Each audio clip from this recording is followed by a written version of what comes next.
Today we're going to be getting to the staining, and you might want some rubber gloves.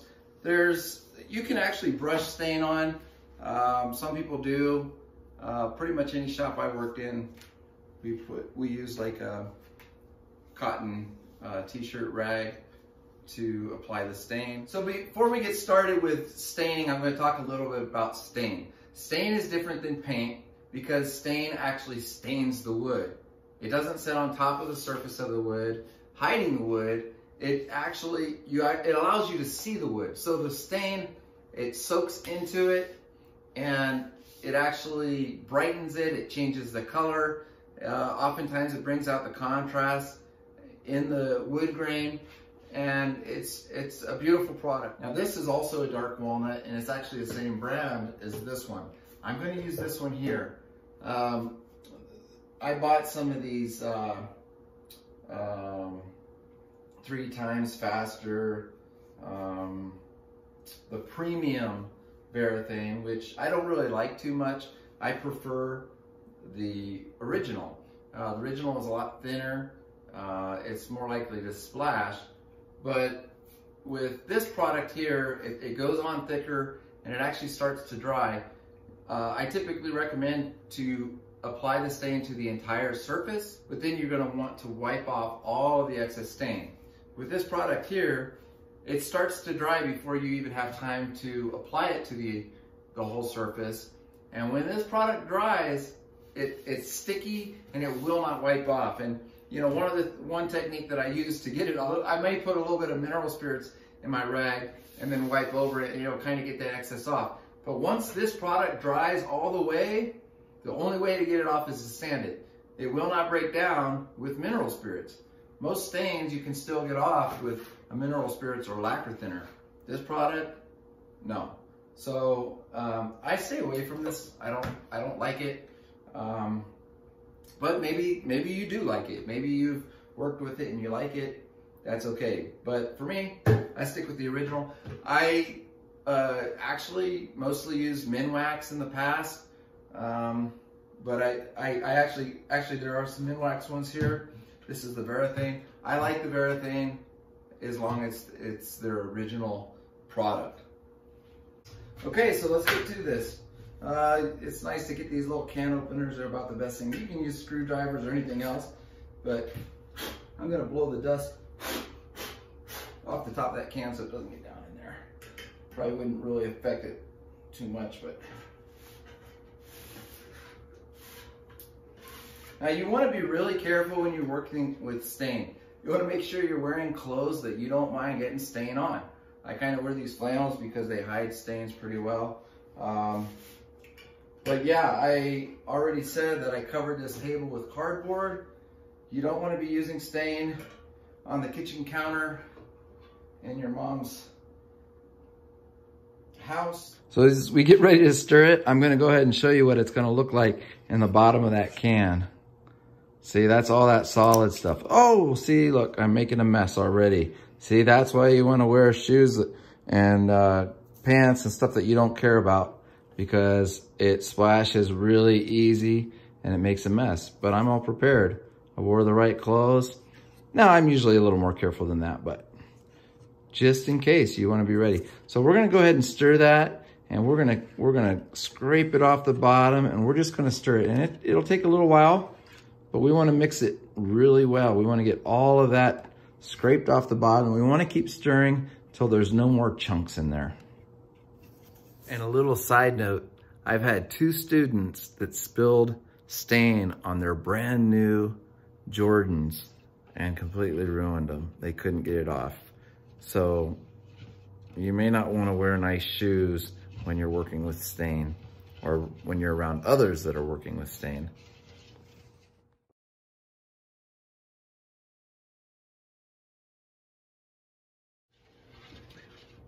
We're really getting there now. You can see a little bit of solid left on there, maybe. I don't know if you can see it or not, but it's so easy to splash this stuff, you know. I'm trying to be careful, but even though I've got these old clothes and the cardboard, down. I'm still trying to be careful. And you can even look at the side of the stick, and if it looks runnier up at the top than it does at the bottom, you still got a ways to go.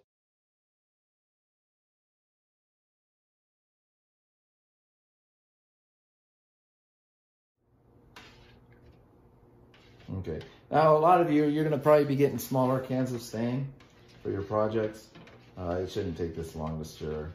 It's just this big can, and it was sitting so long that it really needed mixed well. And then I'm gonna cut off a small rag.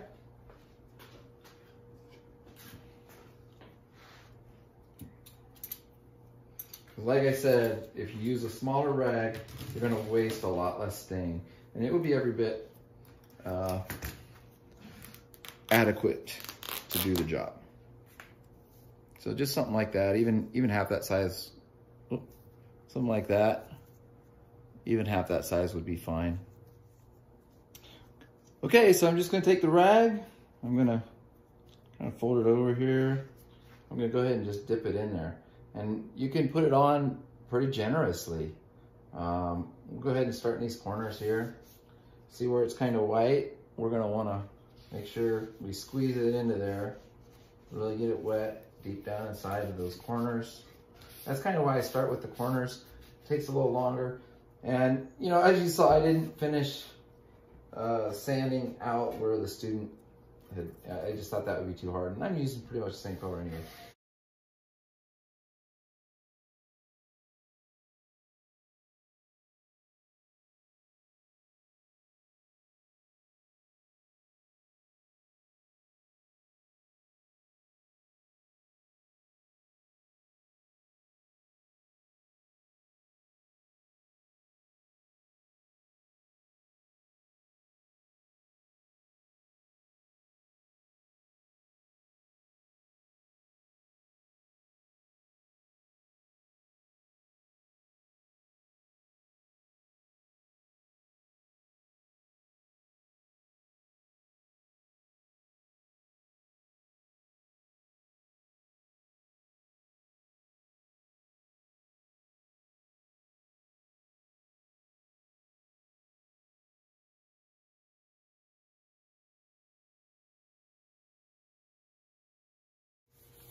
If you got these holes where your screw holes are and you haven't plugged them, I would just make sure, especially if you're using a darker color like that, make sure you get it down in there so there's no white.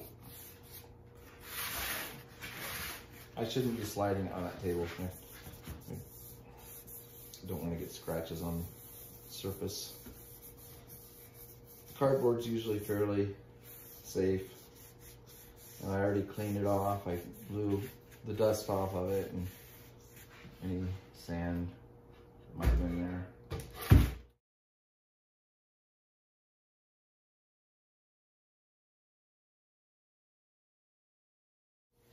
You're gonna see it soak in a little bit more to the end grain than it does to the top and everything.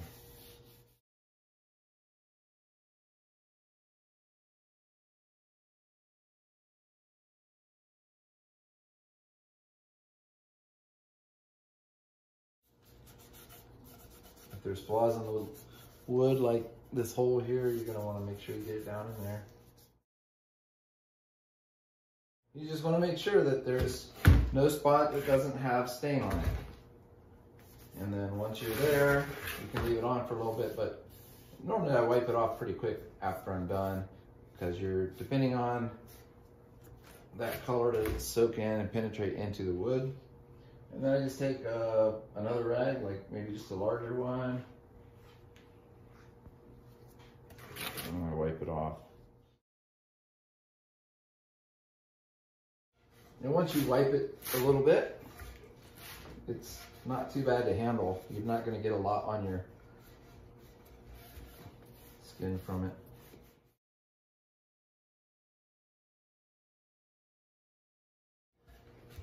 And then just as it was kind of harder to get it down into the cracks, it's also a little harder to get it out of the cracks. So you want to like kind of push it down in there and get the excess off.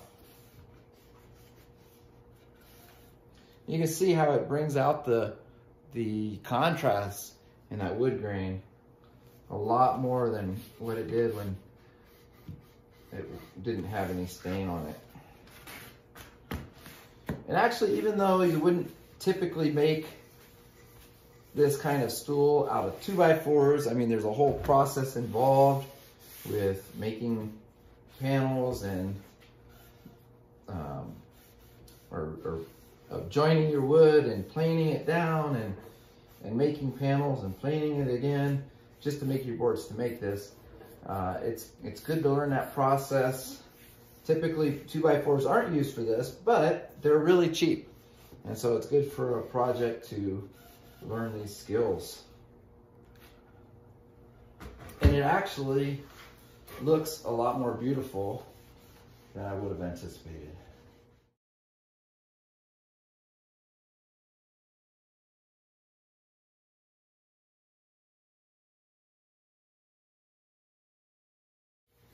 And then once you, and even these holes here, I would go ahead and try to soak that out of there.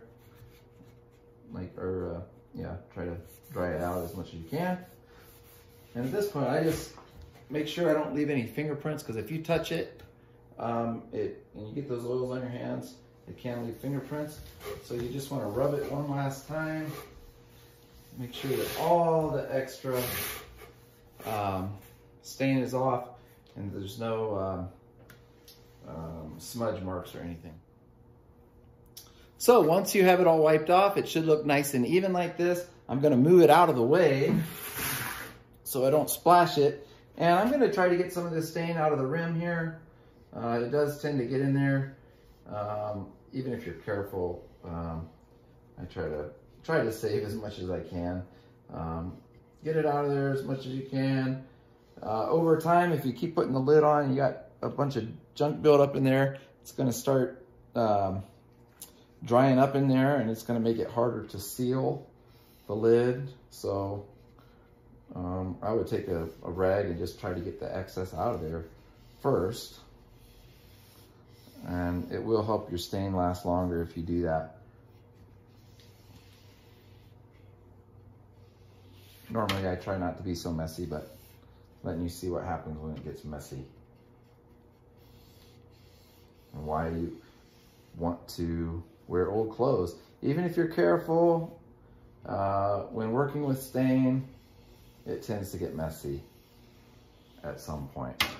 Just one little fault or wrong move can splash it everywhere. Okay, now I'm gonna put that on.